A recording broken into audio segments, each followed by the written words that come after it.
আজকের গল্পটা শুরু হয় খুবই রোমান্টিক ভাবে। আমাদের ফিমেল লিড ইউশিন আর মেল লিড চুমিং দুজনকে ভালোবেসে বিয়ে করেছিল। তারা ভেবেছিল তাদের বিবাহিত জীবনটাও সুখের হবে, কিন্তু সুখের সেই গল্পে হঠাৎই নেমে আসে এক কালো ছায়া। একদিন হঠাৎ করেই ইউশিনের কিছু ছবি চুমিং হাতে পায়। ইউশিন একটি ছেলের সঙ্গে খুব ঘনিষ্ঠভাবে দাঁড়িয়ে রয়েছে। চুমিং ছবিগুলো দেখে ভীষণ কষ্ট পায়। তার কাছে মনে হয় ইউশিন যেন তার সাথে বিশ্বাসঘাতকতা করেছে। চুমিং আর নিজের মন সামলাতে পারে না। সেই সিদ্ধান্ত নেয় এই সম্পর্কে আর থাকা সম্ভব নয়। তাই সে ইউশিনকে ডিভোর্স দেওয়ার কথা বলে। কিন্তু সেই মুহূর্তে ইউশিন ছিল প্রেগনেন্ট, আর সেই বাচ্চাটি ছিল তাদেরই সন্তান, মানে চুমিংয়ের। তবুও চুমিং সেটা মানতে রাজি নয়। সে ভাবে ইউশিন হয়তো মিথ্যে কথা বলছে। চুমিংয়ের মনে হয় ইউশিন প্রতারণা করেছে, তাই এ বাচ্চাও তার নয়। ইউশিন বারবার করে বোঝানোর চেষ্টা করে। ইউশিন চুমিংকে বলে, আমি সত্যিই নির্দোষ, তুমি যা দেখেছো সবটা সত্যি না। কিন্তু চুমিং একদমই কিছু শুনতে চায় না। হঠাৎ করে যাকে ভালোবেসেছিল এতটা গভীরভাবে, তার কাছ থেকে এমন ব্যবহার পেয়ে ইউশিন ভেঙে পড়ে। শেষ পর্যন্ত চুমিং ইউশিনকে একা ফেলে চলে যায়। সেই রাতেই ইউশিন অসহায়ের মতো কাঁদতে কাঁদতে গাড়ি নিয়ে বেরিয়ে পড়ে। সে জানতো না কোথায় যাবে, কার কাছে যাবে। তার মনটা ভেঙে গিয়েছিল, চোখে জল আর কষ্টের ছায়া। একদম অমনোযোগী অবস্থায় ইউশিন গাড়ি চালাচ্ছিল, কারণ তার মনের অবস্থাটা একদমই ভালো না। একসময় সে নিয়ন্ত্রণ হারিয়ে ফেলে এবং ঘটে যায় ভয়ঙ্কর এক দুর্ঘটনা। গাড়ির মধ্যে রক্তাক্ত হয়ে পড়ে থাকে ইউশিন। সবকিছু যেন থেমে যায়। আর এরপরেই কেটে যায় প্রায় 6 মাস। এই 6 মাস পরে গল্পে আসে এক নতুন চরিত্র, একটি মেয়ে যার নাম শাও, যে চুপি চুপি চুমিংকে ভালোবাসে। শাও চায় সে চুমিংকে বিয়ে করবে, তাই সেই সিদ্ধান্ত নেয় আজ সন্ধ্যায় চুমিংয়ের বাড়িতে যাবে তাকে বিয়ে করার প্রস্তাব নিয়ে। কিন্তু ঠিক তখনই চুমিংয়ের বাড়ির সামনে দাঁড়িয়ে থাকে ইউশিন, যাকে সবাই এতদিন ভেবেছিল মারা গেছে বা নিখোঁজ হয়ে গেছে। 6 মাসের মাথায় সে ফিরে এসেছে, তার সাথে হয়ে যাওয়া সবকিছুর প্রতিশোধ নিতে। এরপর গল্প ঢুকে যায় ফ্ল্যাশব্যাকে। সেখানে আমরা দেখতে পাই সে ভয়ঙ্কর অ্যাক্সিডেন্টের পর ইউশিন বেঁচে ছিল ঠিকই, কিন্তু তাকে একটা গোপন ঘরে বন্দি করে রেখেছিল শাও। শাও তখন ইউশিনের মুখোমুখি হয়ে বলে, তুমি থাকাতে আমি কোনোদিন চুমিংকে পাইনি। তোমার দুর্ঘটনার কথা সবাই জানে। তারা এটাও মেনে নেবে যে এই অ্যাক্সিডেন্টেই তোমার বাচ্চার মৃত্যু হয়েছে। কিন্তু না, আমি সেটা হতে দেব না। আমি নিজে নিশ্চিত করব তোমার গর্ভে থাকা সন্তান আর না থাকে। তুমি কখনোই চুমিংয়ের জীবনে ফিরে আসবে না। যদি সেটা কখনো চাও, তাহলে আমি তোমাকেও শেষ করে ফেলবো। এই বলে শাও কিছু ডাক্তারকে দিয়ে জোর করে ইউশিনকে অ্যাবর্শন করিয়ে নেয়। আর তারপরেই ইউশিনকে মিথ্যে মানসিক রোগীর তকমা লাগিয়ে পাঠিয়ে দেয় পাগলাগারদে। গল্প এখানেই শেষ না, কারণ ইউশিন ফিরে এসেছে অত্যাচার আর অন্যায়ের জবাব দিতে। সেই রাতে চুমিংয়ের বাড়িতে দেখা যায় শাওকে। বাড়িতে ছিল চুমিংয়ের মা আর তার ছোট বোন চিচি। চিচি তখন রেগে গিয়ে বলে, আমার ভাইয়ের তো এখনো ডিভোর্স হয়নি, তুমি তাকে বিয়ে করবে কিভাবে? শাও তখন ঠান্ডা গলায় উত্তর দেয়, ডিভোর্স হয়নি তো কি হয়েছে? 6 মাস হয়ে গেছে ইউশিন নিখোঁজ, সে আর ফিরবে না, আমি নিশ্চিত। তাহলে বাধা কোথায়? চুমিংয়ের মা তখন চায় যেন চুমিং তাড়াতাড়ি শাওকে বিয়ে করে ফেলে, যাতে তাদের কোম্পানি এক হয়ে যায় এবং ব্যবসায় এগিয়ে চলে। কিন্তু চুমিং এসব শুনে বিরক্ত হয়ে যায়। সে না খেয়েই সেখান থেকে উঠে চলে যায়। ঠিক তখনই বিয়ের পোশাক পরে ঘরে প্রবেশ করে ইউশিন। সবাই চমকে ওঠে তাকে দেখে। চুমিং তো যেন নিজের চোখকেই বিশ্বাস করতে পারছে না। 6 মাস পর ইউশিনকে এভাবে ফিরে আসতে দেখে সবকিছু যেন থমকে যায়। আবার ফ্ল্যাশব্যাকে দেখানো হয় এই হঠাৎ ফিরে আসাটা মোটেই কাকতালীয় ছিল না। ইউশিন ফিরে এসেছিল এক পরিকল্পনা নিয়ে, আর সেই পরিকল্পনায় তার সঙ্গী ছিল লিলি নামে এক মেয়ে। তারা ঠিক করে ইউশিন যদি এমন নাটক করে যে তার স্মৃতিশক্তি হারিয়ে গেছে, তাহলে সহজেই সে আবার সেই বাড়িতে থাকতে পারবে। কারণ এখনো তার আর চুমিংয়ের ডিভোর্স হয়নি, তাই আইনের দিক থেকে ইউশিন এখনো ওই বাড়িরই পুত্রবধূ। কিন্তু ইউশিনের সত্যিকারের লক্ষ্য ছিল অনেক বড়। সে চায় প্রতিশোধ নিতে চুমিং, শাও, চুমিংয়ের পরিবার, সবার থেকে যারা তাকে এতটা কষ্ট দিয়েছিল, তার সন্তান কেড়ে নিয়েছিল। তাদের কাছ থেকে সেই সবকিছু কেড়ে নিতে চায়, প্রেম, সম্মান, এমনকি তাদের কোম্পানিও। ফিরে আসা হয় বর্তমান সময়ে। ইউশিন বিয়ের সাজে চুমিংয়ের বাড়িতে ফিরে আসে আর একদম নাটকীয়ভাবে চুমিংকে জড়িয়ে ধরে। চুমিং তো রীতিমতো অবাক হয়ে যায়। ইউশিন তখন চুমিংকে বলতে থাকে, তাই আমি আজই তোমাকে দেখাতে চেয়েছিলাম ওয়েডিং ড্রেসে আমি কেমন দেখাচ্ছি। চারপাশের মানুষজন এত কিছু দেখে বিভ্রান্ত হয়ে পড়ে। তারা তখন ইউশিনের প্রতি বাজে ব্যবহার শুরু করে দেয়। কিন্তু ইউশিন সে এমনভাবে আচরণ করে যেন কারো মুখই তার চেনা নয়, যেন সবই নতুন। এমনভাবে কথা বলে যেন সত্যিই কিছু মনে করতে পারছে না। সবাই তখন ভাবতে শুরু করে হয়তো সত্যি ইউশিন তার স্মৃতি হারিয়ে ফেলেছে।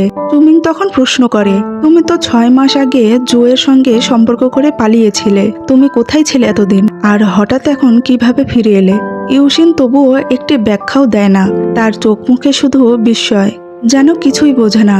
এর পরের দিন ডাক্তার ডাকা হয় ইউশিনকে চেক আপ করানোর জন্য। তার কি সত্যি স্মৃতি হারিয়ে ফেলেছে কিনা। ডাক্তার চেক আপ করার পরে সবাইকে বলে সে ট্রমার কারণে স্মৃতি হারিয়ে ফেলেছে।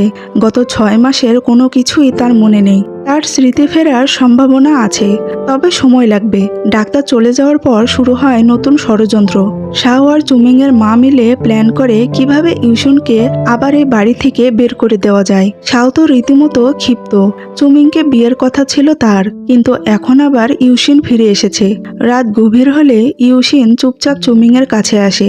চুমিংকে তখন বলে, ডাক্তার বলেছে আমি নাকি আমার সব স্মৃতি হারিয়ে ফেলেছি, কিন্তু একটা কথা তো মনে আছে, তুমি বলেছিলে তুমি আমাকে কখনো ছেড়ে যাবে না।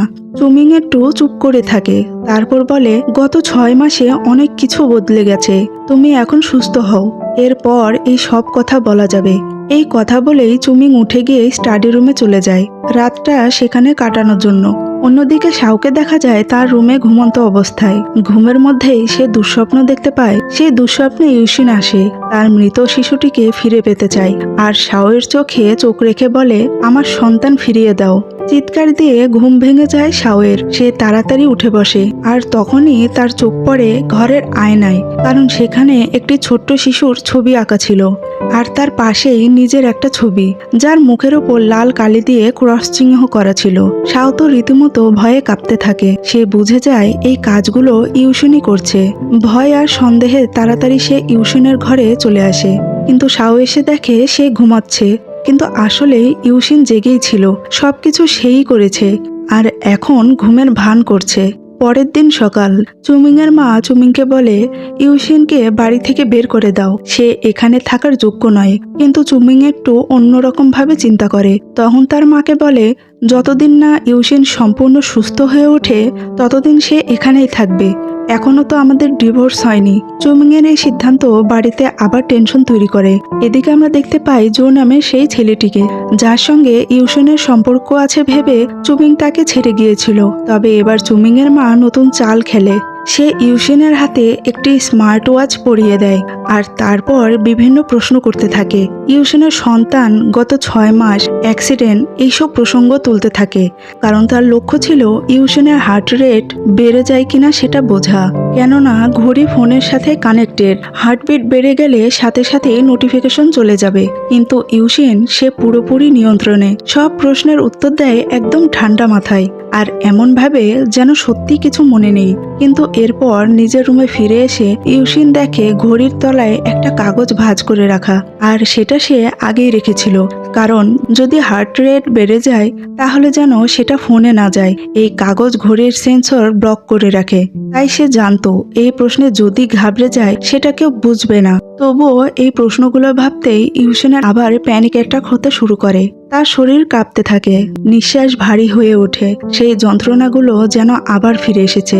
পরদিন সকাল, ইউশিন তখন ঘুমিয়েছিল। চুপচাপ এসে পাশে বসে চুমিং। তার চোখে ঝলকে ওঠে পুরনো স্মৃতি।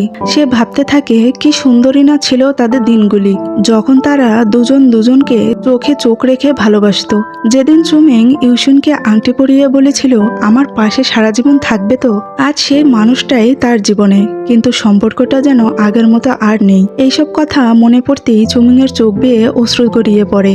ঠিক সেই মুহূর্তে ইউশিনের ঘুম ভেঙে যায়। ইউশিন তখন চুমিংকে জিজ্ঞেস করে, কি হয়েছে তোমার, তুমি কাঁদছো কেন? চুমিং আর নিজেকে ধরে রাখতে পারে না। সে ইউশিনকে জড়িয়ে ধরে বলে, আমি ভুল করেছি ইউশিন, অনেক বড় ভুল। ইউশিন একটু অবাক হয়ে বলে, তুমি কেন সরি বলছো আমাকে, তুমি তো কোনো ভুল করনি। চুমিং তখন ধীরে ধীরে বলে, তোমার কি আমাদের বেবির কথা মনে আছে? ইউশিন তখন থমকে যায়, তারপর বলে, আমাদের একটা বেবিও ছিল, সে কোথায়? তাহলে আমাদের সাথে কেন নেই? কিন্তু সত্যিটা হচ্ছে চুমিং নিজেও জানে না কি হয়েছিল সেই ছোট্ট প্রাণটার। এই সরি শোনার পর ইউশনের অন্তর একটু হলেও গলে যায়। সে রাতে লিলিকে ফোন করে বলে, আমি ভাবছি হয়তো চুমিং কোনো ভুল করেনি, কারো মিথ্যা কথাই সে আমাকে ভুল বুঝেছে। আমি ওকে পরীক্ষা করতে চাই সত্যি আমাকে ভালোবাসে কিনা। লিলির পাশে তখন জো বসেছিল। লিলি একেবারেই এটা মেনে নিতে পারছে না যে ইউশিন আবারও চুমিংকে ভালোবাসতে শুরু করেছে। তার চোখে চুমিং হচ্ছে প্রতিপক্ষ। তবে জো একটু শান্তভাবে বলে, ইউশিনকে সময় দাও, ও নিজেই বুঝে নেবে কারা ভালো আর কারা খারাপ। পরদিন সন্ধ্যায় চুমিং এর কোম্পানি থেকে পার্টির আয়োজনটি করা হয়। চুমিং এর মা ও শাও সেখানে উপস্থিত ছিল। ঠিক তখনই পার্টিতে প্রবেশ করে চুমিং, আর তার সঙ্গে ছিল ইউশিন। এই দৃশ্য দেখে উপস্থিত সবাই অবাক হয়ে যায়। কেউ কেউ তখন বলতে শুরু করে, শুনেছিলাম চুমিং এর স্ত্রী নাকি হারিয়ে গিয়েছিল, আজ আবার কোথা থেকে ফিরে এলো। তবে অনেক বিজনেস পার্টনাররা ইউশিনকে দেখে খুশিও হয়, কিন্তু শাও পুরোপুরি হতবাক। মুখে হাসি ধরে রাখতে চাইলেও ভিতরে ভিতরে তার যেন আগুন জ্বলতে থাকে। পরদিন সকালে ইউশিন যখন লিভিং রুমে আসে, শাও তখন তার সামনে খুব মিষ্টি ব্যবহার শুরু করে। সে বলে, আমি তোমার জন্য এক ভালো ডাক্তার এনেছি, তুমি তো সব ভুলে গেছো। এই ডাক্তার তোমার মেমোরি ফিরে পেতে সাহায্য করবে। কিন্তু পরক্ষণে ঘরে প্রবেশ করে সেই ডাক্তার যে একসময় ইউশিনকে পাগলাগারুতে পাঠিয়েছিল। আজ সে এসেছে পলিগ্রাফ মেশিন নিয়ে, কারণ তার কথাই সত্য মিথ্যা যাচাই করা হবে হার্টবিট দিয়ে। এই কথা শুনেই ইউশিন থরথর করে কাঁপতে থাকে।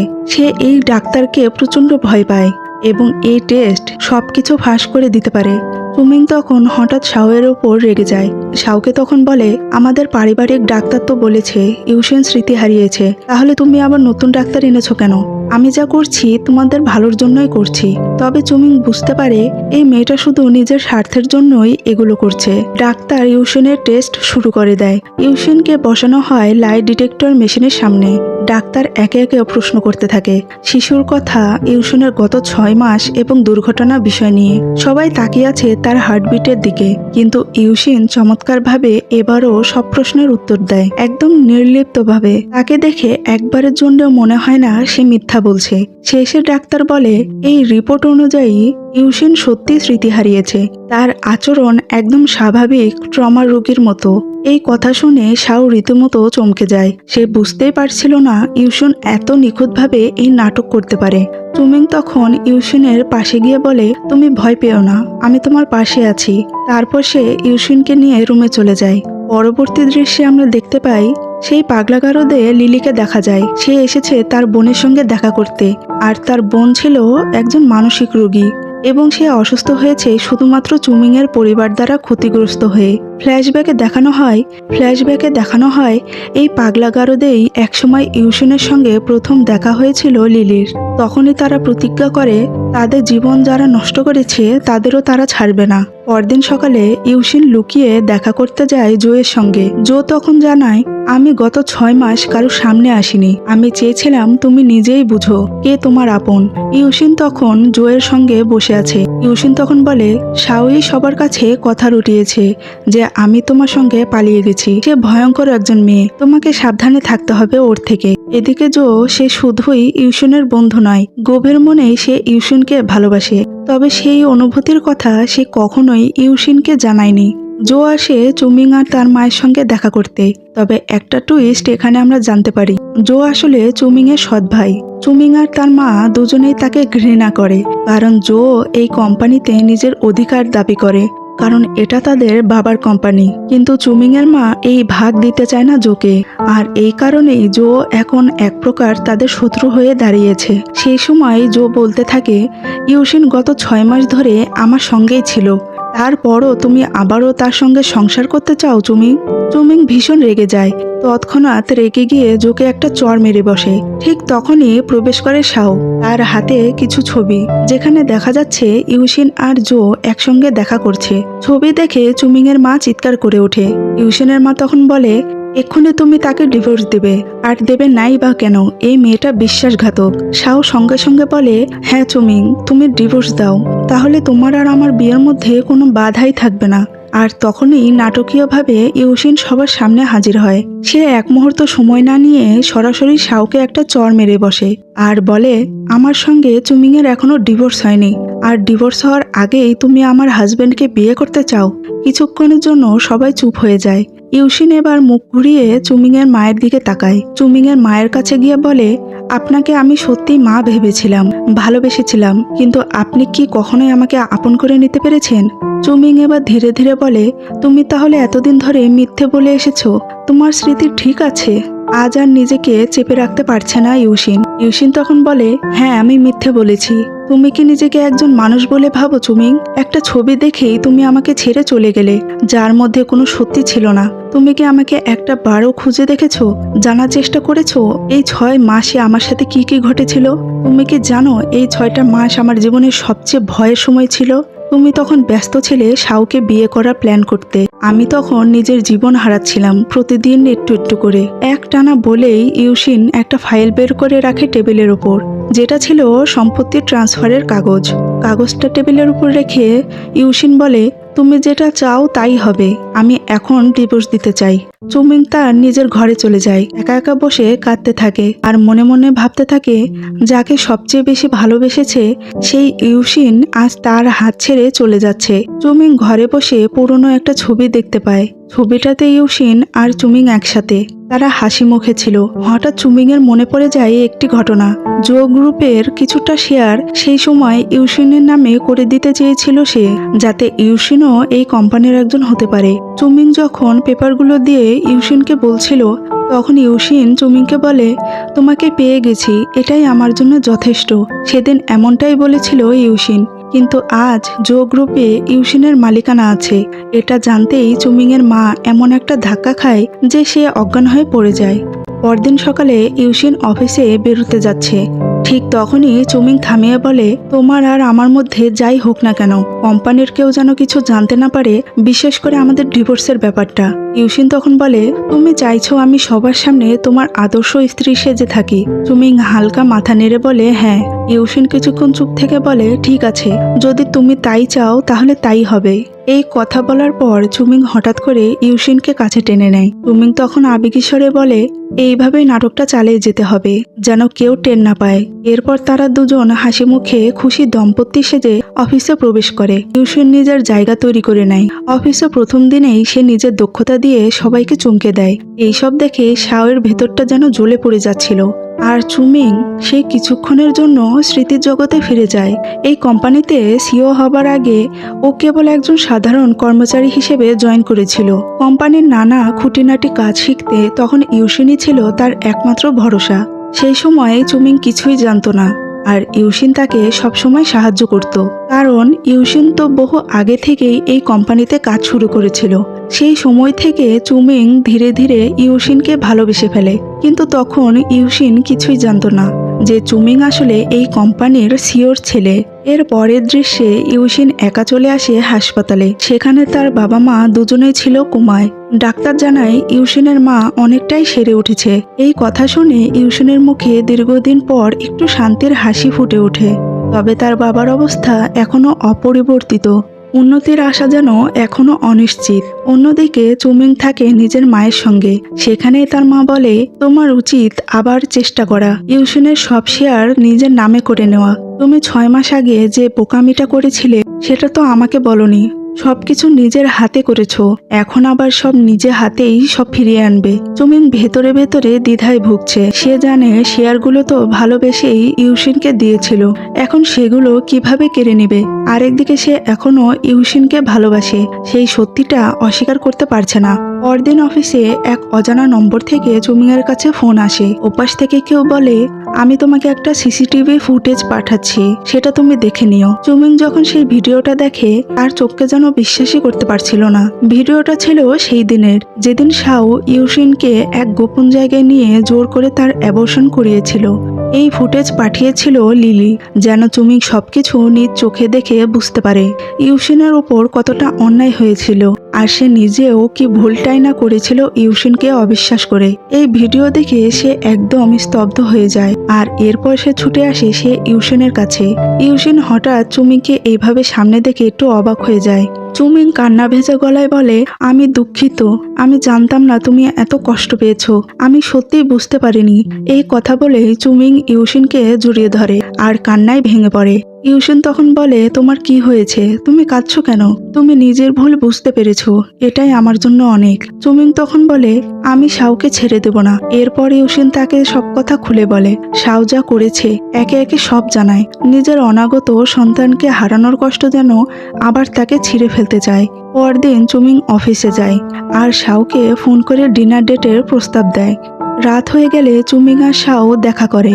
চুমিং আজ যেন একেবারে অন্য মানুষ, অত্যন্ত মিষ্টি ব্যবহার করে শাওয়ের সঙ্গে। এরপর থেকে চুমিং শুরু করে এক অভিনব খেলা। ও শাওয়ের সামনে এমন একটা অভিনয় করতে থাকে যেন ইউশিনকে তার সবচেয়ে বড় শত্রু মনে করে। শাও প্রথমে কিছুটা অবাক হলেও পরে বুঝে ফেলে চুমিং সত্যি ওর দিকে ঝুঁকে পড়েছে। আর এটা বুঝে শাও তো আরো বেশি খুশি হয়ে ওঠে। পরদিন চুমিং আর শাও একসাথে চলে যায় চুমিং এর মায়ের কাছে। সেখানে শাও গভীর গলায় বলে, আন্টি আমি খুব তাড়াতাড়ি চুমিংকে বিয়ে করতে চলেছি, ও রাজি হয়ে গেছে। চুমিং এর মা চুপচাপ ওদের দুজনকে কিছুক্ষণ তাকিয়ে দেখে, তারপর বলে, ইউশনের সঙ্গে ডিভোর্সটা না হলে তোমরা বিয়ে করবে কিভাবে? আর শুধু তাই না, কোম্পানির শেয়ারগুলো আগে আমাদের দখলে আনো। তিনি আরো বলেন, যতক্ষণ না সব সমস্যা মিটে যাচ্ছে বিয়ের কথা ভাবারও দরকার নেই। এই বলে চুমিং এর মা রাগের মাথায় সেখান থেকে বেরিয়ে যায়। শাও তখন চুমিংকে আশ্বস্ত করে। শাও তখন বলে, চিন্তা করো না চুমিং, আমরা দুজন মিলে সবকিছু সামলে নেব। চুমিং এর তখন শাওয়ের ওপর অজস্র রাগ জমতে থাকে, কিন্তু সে নাটক চালিয়ে যায় মুখে কিছু না বলেই। সেদিন রাতেই তারা দুজন একটা ঘরে বসে ড্রিঙ্কস করতে থাকে, কিন্তু সেই মুহূর্তে তাদের কথাবার্তাগুলো গোপনে ভিডিও করা হচ্ছিল। দূর থেকে সেই ভিডিও লাইভ দেখছিল ইউশিন। চুমিং তখন মুখ ভার করে বলে, আমি তো ইউশিনকে সত্যি ভালোবেসেছিলাম, কিন্তু এই ভালোবাসা আমাকে ধ্বংস করে দিয়েছে। নেশার ঘরে শাও নিজের মুখে সব সত্যি ফাঁস করে ফেলে। শাও তখন বলে, 6 মাস আগে আমি ছিলাম তোমাদের মধ্যে ভুল বোঝাবুঝির কারণ। ইউশিনের গাড়ির অ্যাক্সিডেন্টটাও আমি করিয়েছিলাম, আর তারপর তো জোর করে ওর অ্যাবর্শনও করিয়েছিলাম। তারপর ভাবলাম পাগল প্রমাণ করে পাগলাগারদে পাঠিয়ে দিই, যেন কেউ ওর কথা বিশ্বাস না করে। চুমিং স্তব্ধ হয়ে যায়, রাগে তার শরীর কাঁপতে থাকে। ইউশিনকে অবিশ্বাস করে সে কি ভুলটাই না করেছিল। এরপর শাও নতুন একটা ফাঁদ পাতে। সে ইউশিনকে একটা নির্জন জায়গায় ডেকে পাঠায়। যখন ইউশিন সেখানে পৌঁছায়, শাও তাকে কিডন্যাপ করে নেয়। শুধু ইউশিন নয়, সেই সাথে লিলিকেও বন্দি করে ফেলে। শাও তখন বুঝে যায় ইউশিন বেঁচে থাকতে চুমিং তাকে ডিভোর্স দেবে না, আর শেয়ারও ট্রান্সফার করতে পারবে না। তাই তার একমাত্র উপায় ছিল ইউশিনকে পৃথিবী থেকেই সরিয়ে দেওয়া। তাদের সবাইকে বেঁধে রাখে। ইউশিনকে আঘাত করার জন্য ছুরি নিয়ে তার কাছে এগিয়ে যায়, আর তখনই ইউশিন তার হাত থেকে ছুরি ফেলে দেয়, আর ছুরিটা এক ঝটকায় নিচে পড়ে যায়। ইউশিন জোর গলায় বলে, তুমি কি ভেবেছিলে আমাকে আটকে রাখা এত সহজ? 6 মাস আগে যে ইউশিন ছিল সে ছিল দুর্বল, কিন্তু এখন আমি আর আগের মতো নেই। ঠিক সেই মুহূর্তেই চুমিং এসে হাজির হয়। চুমিংও তার সব রাগ উগরে দেয় গুন্ডাগুলোর উপর। এই দৃশ্য দেখে শাও তো ভ্যাবাচাকা খেয়ে যায়। শাও পালানোর চেষ্টা করে, কিন্তু সবাই মিলে তাকে ঘিরে ফেলে। শাও তখন ইউশিনের পায়ে ধরে কাঁদতে কাঁদতে বলে, প্লিজ আমাকে ছেড়ে দাও, আমাকে বাঁচতে দাও। ইউশিন ঠান্ডা গলায় উত্তর দেয়, তোমাকে বাঁচাবে এখন পুলিশ। শেষ পর্যন্ত শাও গ্রেফতার হয়ে যায়। সব অপরাধের জন্য 12 বছরের জেল হয় শাওয়ের। পরদিন ইউশিন চুমিংকে সঙ্গে করে তার মায়ের কাছে যায় হাসপাতালে দেখা করতে। ইউশিন প্রতিদিন মায়ের পাশে বসে প্রতীক্ষায় থাকে, কখন তার মা চোখ খুলে তার নাম ধরে ডাকবে। এরই মাঝে কোম্পানিতে বোর্ড মিটিং ডাকা হয়। মিটিং এর এজেন্ডা নতুন সিও নির্বাচন করা হয়। নিয়ম অনুযায়ী যাদের বেশি পার্সেন্ট শেয়ার আছে তারাই তো সিদ্ধান্ত নেবে কে সিও হবে। এখন পর্যন্ত চেয়ারম্যান হিসেবে চুমিং এর মায়ের শেয়ার সবচেয়ে বেশি। ঠিক সেই মুহূর্তে রুমে প্রবেশ করে জো চুপচাপ দাঁড়িয়ে বলে, এই কোম্পানিতে আমারও 11% শেয়ার আছে, তাই আমারও অধিকার আছে সিদ্ধান্ত নেবার কে এই কোম্পানির পরবর্তী সিও হবে। চুমিং এর মা জোকে একদমই সহ্য করতে পারে না। তিনি কিছু না বলেই মিটিং রুম থেকে বেরিয়ে যায়। জো তখন ঘুরে দাঁড়িয়ে বলে, চুমিং তুমি কি অবাক হয়েছো আমাকে দেখে? ভুলে যাচ্ছ আজ তোমার জায়গায় আমি থাকতাম যদি আমার বাবা বেঁচে থাকতেন। এই বলে জো যখন মিটিং রুম থেকে বেরিয়ে যাচ্ছিল তখন ইউশিন তাকে ডাক দেয়। তাদের মাঝে কিছু গোপন আলোচনা হয়। জো, চুমিং আর ইউশিন তিনজন একসাথে। জো স্পষ্ট জানিয়ে দেয়, আমি আমার ভাগ কাউকে দেব না, আমি এই কোম্পানিতে ঢুকতে চাই পুরোপুরিভাবে। এরপর জো চলে আসে চুমিং এর মায়ের সঙ্গে দেখা করতে। তাদের কথাবার্তা শুনে বোঝা যায় জো এবং চুমিং এর মা মিলেই একটা গভীর ষড়যন্ত্র করছে। পরিকল্পনাটা এমন যাতে ইউশিনকে পুরোপুরি এই কোম্পানি থেকে সরিয়ে ফেলা যায়। চুমিংয়ের মা কোনোভাবেই ইউশিনকে মেনে নিতে পারছে না, আর এই ঘৃণার পেছনে লুকিয়ে আছে একটা গোপন সত্য। চুমিংয়ের মায়ের সঙ্গে শাওয়ের বাবা লিনডং এর এক অবৈধ সম্পর্ক রয়েছে। এই সম্পর্ককে বৈধ রূপ দেওয়ার জন্যই তারা চাইছিল তাদের সন্তানদের মধ্যে বিয়ে হোক, তা না হলে দুই কোম্পানি এক হবে না। কিন্তু সেটা যখন সম্ভব হলো না, তখনই চুমিংয়ের মা সিদ্ধান্ত নেয় জোকে ব্যবহার করে ইউশিনকে সরিয়ে দিতে হবে। পরিকল্পনা অনুযায়ী চুমিংয়ের মা জোকে অফিসে নিয়ে আসে এবং ঘোষণা করে আজ থেকে জো এই কোম্পানিতে কাজ করবে। সবাই যেন তাকে সাহায্য করে এবং সম্মান করে, কারণ এখন জোয়ের কোম্পানিতে 11% শেয়ার রয়েছে এবং সেই কারণে জো এই কোম্পানির নতুন প্রেসিডেন্ট। চুমিং যে এতদিন প্রেসিডেন্ট ছিল, আজ নিজের ডেস্ক গুছিয়ে নিতে বাধ্য হয়, আর তখনই শুরু হয় অপমান। জো চুমিংকে একের পর এক অপমান করতে থাকে, কারণ সে এখন ক্ষমতার শীর্ষে। চুমিংয়ের থেকেও তার শেয়ার বেশি। ঠিক সেই মুহূর্তেই অফিসে এসে উপস্থিত হয় ইউশিন। সে দেখে জো কিভাবে চুমিংকে অপমান করছে। চুমিং আর ইউশিন দুজনেই তখন অফিস ছেড়ে বেরিয়ে আসে। বাইরে দাঁড়িয়ে তারা বুঝে ওঠার চেষ্টা করে জো কিভাবে এই কোম্পানির এত বড় অংশীদার হয়ে উঠল। তার তো কোনো শেয়ারই ছিল না, তাহলে হঠাৎ করে এত শেয়ার কোথা থেকে এলো? সব প্রশ্নের উত্তর এখনো অজানা। এরপর আমরা দেখতে পাই ইউশিনের সেই গোপন রুম, যেখানে সে তার সমস্ত পরিকল্পনা করে। সেখানে আজ উপস্থিত চুমিং এবং জো নিজেও। সত্যিটা ধীরে ধীরে প্রকাশ হয়, জো আসলে এদের দলেরই একজন। এতদিন ধরে জো যা যা করছিল সবই ছিল নাটক। ইউশিন আর চুমিংও এই নাটকের অংশ। তাদের মূল উদ্দেশ্য একটাই, চুমিং এর মায়ের আসল রূপটা সকলের সামনে তুলে ধরা। চুমিং ভেতরে ভেতরে জ্বলে উঠতে থাকে। সে কখনো ভাবতেও পারেনি যে তার মা এত বড় অন্যায়ের সঙ্গে জড়িত হতে পারে। তারা হাতে নেয় ব্লাড টেস্টের রিপোর্টগুলো। সেখান থেকে বেরিয়ে আসে ভয়ঙ্কর এক সত্য। চিচি, যাকে এতদিন নিজের ছোট বোন ভেবেছে চুমিং, সে আসলে তার সৎ বোন। চিচি হচ্ছে চুমিং এর মা এবং লিংডং এর অবৈধ সন্তান। পরদিন সকালে দেখা যায় চিচি, চুমিং এর মা ও লিংডং একসঙ্গে খাবার টেবিলে বসে আছে। তারা একসঙ্গে নাস্তা করছে। চিচি এখনো জানে না নিজের জন্মের এই অন্ধকার অধ্যায়টি। এদিকে চুমিং ভেঙে পড়েছে। তার নিজের মাকে সে আর বিশ্বাস করতে পারছে না। এরপর ডাকা হয় এক জরুরি বোর্ড মিটিং। সেখানে ইউশিন সবকিছু সবার সামনে ফাঁস করে দেয়। চুমিং এর মায়ের সব ষড়যন্ত্র, লিংডং, এমনকি ইউশিনের মা বাবার কোমায় চলে যাওয়ার পেছনেও যে এই মহিলার হাত রয়েছে সেটাও প্রমাণসহ তুলে ধরে। চুমিং তখন বলে আজ থেকে এই কোম্পানির সঙ্গে তার মায়ের আর কোনো সম্পর্ক থাকবে না, কারণ সে এই কোম্পানির সঙ্গে প্রতারণা করেছে, নিজের ক্ষমতার অপব্যবহার করেছে। চুমিং এর মা তখন সবকিছু হারিয়ে সম্পূর্ণ নিঃস্ব হয়ে পড়ে। এরপর আমরা দেখি চুমিং এর মা বাড়িতে ফিরে আসে। সে চুমিং এর কাছে এসে বলে, আমি হয়তো তোকে মা হিসাবে বিশ্বাসের জায়গাটা দিতে পারিনি, কিন্তু আমি যা করেছি তোর জন্যই করেছি। তোর এই কোম্পানিতে যেন অধিকার থাকে, তাই করেছিলাম। আমি আর কখনো তোর জীবনে আসবো না। এই বলে সে চুপচাপ বেরিয়ে যায়। চুমিং ভীষণ কষ্ট পায়, কারণ সে যতই অন্যায় করুক সে তো তার মা। অন্যদিকে ইউশিন হাসপাতালে আসে। অবশেষে তার মায়ের জ্ঞান ফিরে এসেছে। মা মেয়ে দুজনেই অপেক্ষা করছে কখন তার বাবার জ্ঞান ফিরে আসবে। 1 বছর পর চুমিং আর ইউশিন এখন একসঙ্গে একটি জায়গায় বেড়াতে এসেছে, আর ইউশিন এখন প্রেগনেন্ট। চুমিং পিছন থেকে এসে ইউশিনকে জড়িয়ে ধরে। ইউশিন তখন বলে, এই সুন্দর মুহূর্তটা হয়তো অনেক আগেই আসতো, যদি না সেই সব ঝড়গুলো আমাদের জীবনে না আসতো। আর এখন আমি মনে করি সেগুলো ছিল একটা দুঃস্বপ্ন, কারণ এখন তো সবকিছু ঠিক হয়ে গেছে। চুমিং হাসি মুখ নিয়ে বলে, আমি আর কখনো তোমাকে ছেড়ে কোথাও যাব না, আর কোনোদিনও তোমাকে ভুল বুঝবো না। এভাবে ভালোবাসা, ত্যাগ আর সত্যের জয় দিয়ে আজকের গল্প এখানেই শেষ হয়।